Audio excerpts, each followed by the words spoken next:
Hey, Kate, thanks so much for joining the show today. Hey, thanks for having me. Yeah, no doubt. And to get started, I'd love to learn a little bit about kind of your journey in UX and your time at NNG. Yeah, sure. Um, so I've kind of bounced around between different UX adjacent roles. I started in technical writing and editing. So I started more on like the content side, moved into content management, then into front end development. At that time, I already knew I wanted to get into UX, but back then, as now, it was pretty hard to get your foot in the door and get that first UX role. So I did that for a little while and then slowly moved my way over into UX, both by shadowing people at IBM, which is where I worked at the time. I also went and got a master's degree in information science that was helpful. Later, I got an apprenticeship with Viget, which is a small design agency. And then tell me about, I know you've been at Nielsen Norman Group for a while too. What have you been up to there? Yeah, so oh my God, as of next month, it will be 10 years, which Damn, is wild. congrats. I both can and can't believe it's been that long. So after I worked at Viget for a little bit in that apprenticeship role and got my master's degree, I ended up moving straight from my master's degree into Nielsen Norman Group. And the way that that happened was I have all these memories of working really hard on my master's thesis and also feeling dumb for doing that because I was like, no one is ever going to read this. It's just going to go in a pile with all the other theses. And funnily enough, Jacob Nielsen ended up seeing that master's thesis that I had written and published. And he was like, perfect, we could publish this on nnGroup.com tomorrow. And so recruited me. And from there, I really focused on UX research, and NNG was a great place to do it. I had some of the best mentors that I could have imagined. So certainly Jacob himself, as well as Kara Pernice, who's responsible for some major discoveries in the field of UX. And I still am learning things from my colleagues every day. It's really fun to work with a bunch of people who are so curious and creative and able to jump into really messy, complex problems and Yeah. try to make sense of them and then share that with the UX community.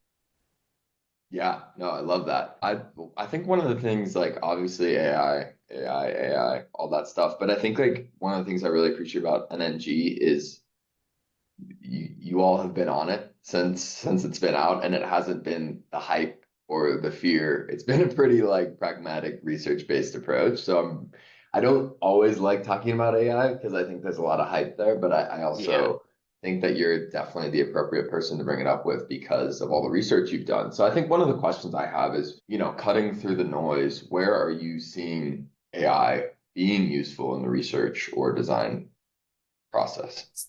So there's a lot to unpack there. First, Yeah. I'll say thank you. Like it means a lot to hear you say that because, NNG has classically taken this approach where we don't necessarily want to be the first people to comment on something new, like an emerging pattern or something like that, if we don't have evidence Hmm. to be able to give people reliable advice. So we really try to resist the pull of all of this attention dragging people into this hype cycle where people are making a lot of claims and promises that may be unfounded.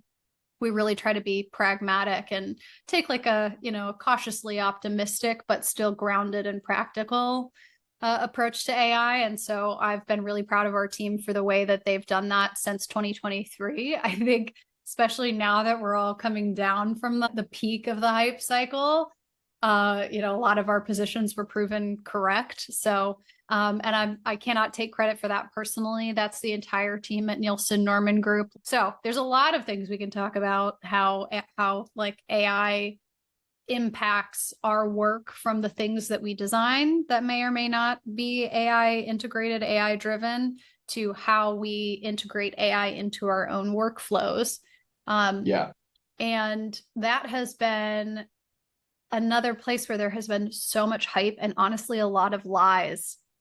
Yeah. So since 2023, we've been working to evaluate. There's so many tools flooding the market that say, oh, like just use this tool and you won't have to analyze your research anymore. You don't, Yeah. Figma's dead. You don't have to Yeah. prototype your Yeah. own things. You can just type a few sentences into this like prompt window and it'll just give you a fully functional prototype. So we've been investigating those claims, and so many of them are false. So many of them are outright lies. People claiming that you can replace research. You don't need to do research anymore. You can just ask ChatGPT if it thinks your website is good. There have been moments where I've been disappointed that it has Oh to be yeah. explicitly said that those things are not true. Yeah, So I think I totally agree. It's disingenuous to all of us, right? It's like, Figma is not dead. I can tell you that with a lot of concrete evidence. But yeah, so I mean, it sounds like your take is it's not there yet. I think there's a lot that generative AI technology can do to speed Yeah, up our work that isn't taking it so far to, oh, it can just do the job of a researcher now. Oh, it yeah, can just do the job of a designer. It can't. But even the small things that it can do, like, I don't know, there's like 1,000 things I do in a day that generative AI tools help speed up my workflows. There's simple things like if I'm working on an article and I'm bouncing around different ideas for a title, like it's a helpful brainstorming partner. But that's really different from saying it will replace researchers. yeah. So true. I want to switch to something I know you've been doing some research on lately, which is the UX of AI. Where do you see that headed? And I think us tech people are fine with a weird interface that we're typing to, but like general population users, where do you see the interface adapting to people outside of like niche tech roles using these tools? So it's so funny because like this is something that has always been a problem in tech and digital design, which is we, like everybody who is listening to this right now, we are way more tech savvy than the average person. We think about technology a lot more. We're more excited about it. We pay attention to more details than most people do. And this is part of the reason why user research is so important, to remind us of that. There's been a couple of studies that have come out recently. One was by Pew Research Center. Another was a meta-analysis that Anthropic did, looking at 1 million conversations that happened with Claude. And both of these recent studies, the conclusions that they ended up drawing were that the vast majority, somewhere around 80% of the American workforce, is not using AI as part of their everyday work. There's probably quite a few reasons why that's the case, but from our research, from the research that we've done with, just average people who aren't necessarily, working in these kinds of roles, what we've seen is conversational UIs are not as intuitive as designers might think that they are. There's a real problem if you just give somebody an open text box. You're basically putting the work on them to be like, you figure out what you're going to do with this. Like, you figure out why this could be valuable for you. And the fact that within design and product, we don't understand that is a problem that we've always had. Like, we've always had this tendency to think, well, it's obvious to all of my teammates how to use this design. It's going to be obvious to my customers. Yeah. That's called the false consensus effect. We're assuming other people are going to think and behave in the ways that we do, when that's rarely the case.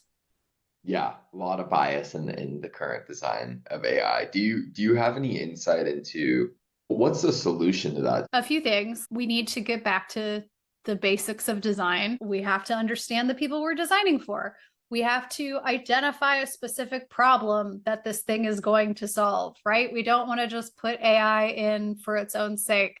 We don't want to just put a chat bot in because our competitors have chatbots, and so we feel like we need a chatbot. Even beyond that, even like once you have that established, one of the things that we're finding is the more narrowly scoped an AI feature integrated into a product is, the easier it is for new users to understand how to use it and what they're supposed to do with it.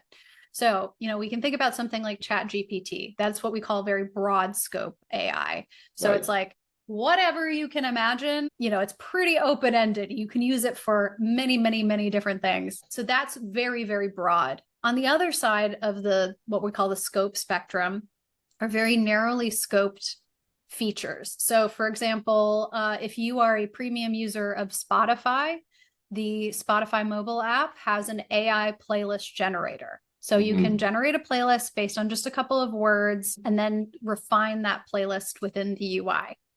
Very, very narrow scope. Like you cannot ask Spotify's playlist generator to write a sonnet for you. It can't do that. It's got all these constraints that put it in a neat little box. And so when new users encounter it, they understand immediately what it is.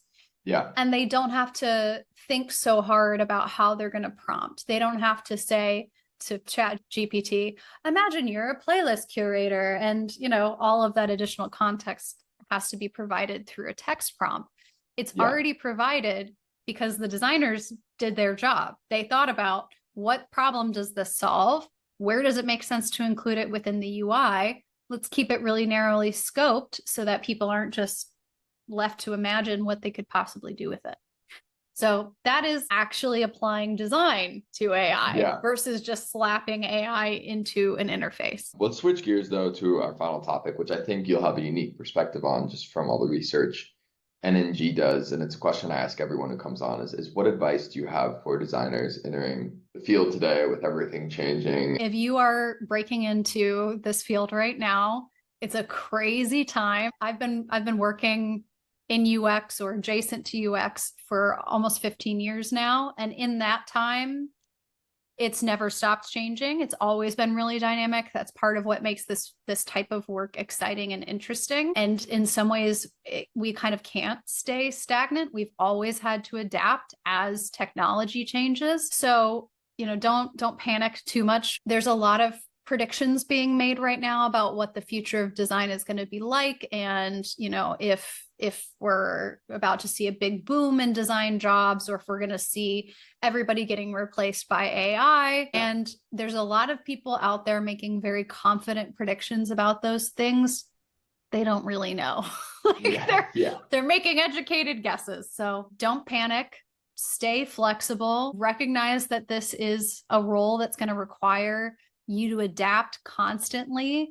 So if you're somebody who is at least somewhat comfortable with ambiguity, who is continually curious and you like to learn new skills and learn new things, you'll be fine. Just hold on to that. I would say also that people who are just now getting into the field in some ways have an advantage over people like me and others who have been here for a long time, because what a lot of more veteran UX and design people are having to do right now is sort of shift their models of how things work and how they do their jobs. And if you've been ingrained in doing the same thing the same way for a long time, that's harder. If you're new to this work, it's all new to you. So just kind of embrace that as a strength. Yeah, they're reskilling or retooling for the 10th time and you're doing it for the first time. That's so true. Kate, thank you so much for joining the series. Where can people go to learn more about the research you're up to or Nielsen Norman Group? So I post quite a bit on LinkedIn, but the best place to keep up with all of the new research that my team is doing constantly is by signing up for our newsletter. We publish free articles and videos every week at nngroup.com, and you can be notified of that fresh new content by signing up for our newsletter. Awesome. Well, thanks again. Thanks so much for joining today. Thanks.